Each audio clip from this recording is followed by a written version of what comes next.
2003년도에 누군가가 내가 이렇게 살인했었다라고 얘기를 하는 것이 첩보에 잡혔어요. 경찰서에. 한 10대 소년이 택시 살인 강도 혐의로 3년 가까이 옥살이를 하던 중 진범으로 보이는 용의자가 붙잡혔습니다. 택시 강도 미제 사건을 수사하던 경찰은 용의자 22살 김모 씨로부터 자신이 지난 2000년 8월 택시기사 강도 살해 사건을 저질렀다는 자백을 받아냈습니다. 그런데 이 친구들이 가서 보니까 48시간 만에 풀려나거든요, 본인들이. 택시기사 살인사건의 진범이라고 자백한 용의자를 경찰이 하루 만에 풀어줬습니다. 경찰은 자백의 신빙성이 없고 증거가 충분하지 않기 때문에 불구속 수사를 하겠다고 말할 뿐 뚜렷한 석방의 이유를 설명하지 못하고 있습니다. 그래서 자기를 뭐 처벌할 의사가 없는 걸로 생각이 되니까 실은 그냥 뭐 가족들한테 관심 받으려고 허위로 진술한 것이다라고 해프닝으로 끝나버렸어요. 그래서 결국 이제 최고는 만기 출소를 했고, 그래서 2010년에 나와서 2013년 그때 재심 청구를 해요. 근데 재심 청구를 하는데 이제 받아들일지 안 받을지 문제가 되는 건데, 군산지청에서 이 사건을 맡고 돈에 이제 제가 법의학자고 혼자니까 저한테 법의학 전문 소견을 좀 들어보려고 저한테 그 사건 얘기를 설명해 주니까 그 사건이 이 사건인가 하는 생각이 드는 거예요. 저는 그때까지도 약천 오거리 사건인 줄 몰랐어요. 명칭을. 그때 부검하셨으니까. 했습니다. 전혀 그다음 자문을 받아본 적이 없으니까. 그래서 우리가 이제 감정서 나갈 때 사진을 첨부해서 저희가 나가요. 근데 그것은 이제 뭐 인화된 사진이기 때문에 제가 보관하지도 않고, 국가수가 보관한 건 국가기록원에 가 있지만 거기도 남아있지 않고, 관할 경찰서 수사기관에 갖고 있는 수사기관도 이제 종결된 사건이니까 없죠. 근데 저 같은 경우는 법의학 수업 시간에 슬라이드로 보여줘야 될 좋은 자료들이 있잖아요, 학생들한테. 그럼 필름을 바꿔서 다른 카메라로 찍어줘야 돼요. 굉장히 불편한 일이거든요. 제가 그 당시 이제 디지털 카메라가 막 나와서 샀어요. 그래서 그걸로 혹시 찍었지 않았을까?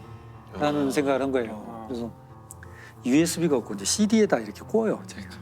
그래서 CD를 찾았어요. 찾아서 혹시 2000년 하고 보니까 8월 11일 부검 3건이 제 목록에 있는 거예요, CD에. 1번 딱 열어보니까 화재의 사건이에요. 아니고 2번 여니까 어떤 여자분 사진인데 이것도 아니고 없나? 3번 딱 여는데 익산 써 있어요. 보니까 그 사건인 거예요. 선명한 이제 디지털 카메라 사진이 있는 거죠. 아, 이것은 가서 보여줘야겠다.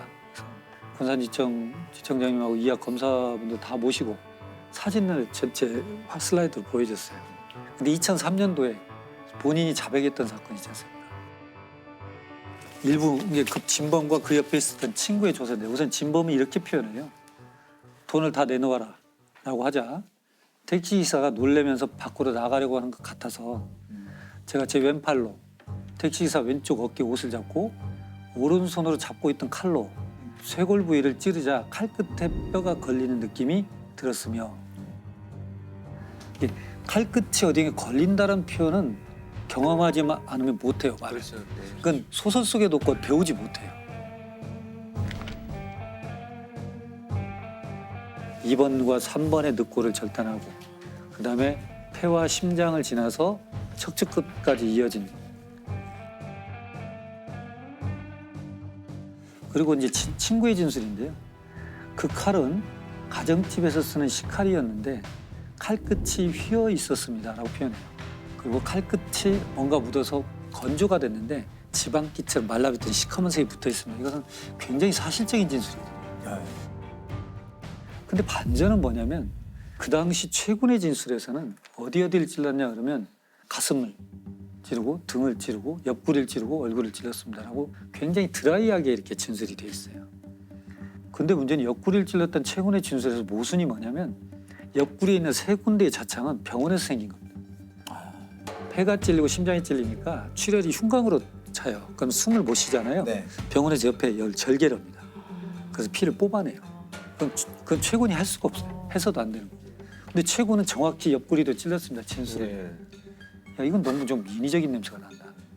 조서를 읽고 다시 이제 그 사진을 검사들과 다 같이 봤어요. 자, 이런 모양입니다. 그러니까 전부 다 그걸 받아들이게 된 거죠. 이건 재심할 수밖에 없겠구나, 이렇게 되는 거죠.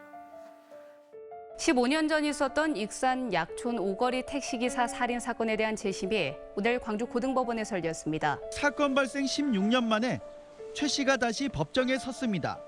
무죄로 인정할 만한 명백한 증거가 있다며 확정된 법원의 재심 공판에 참석한 겁니다.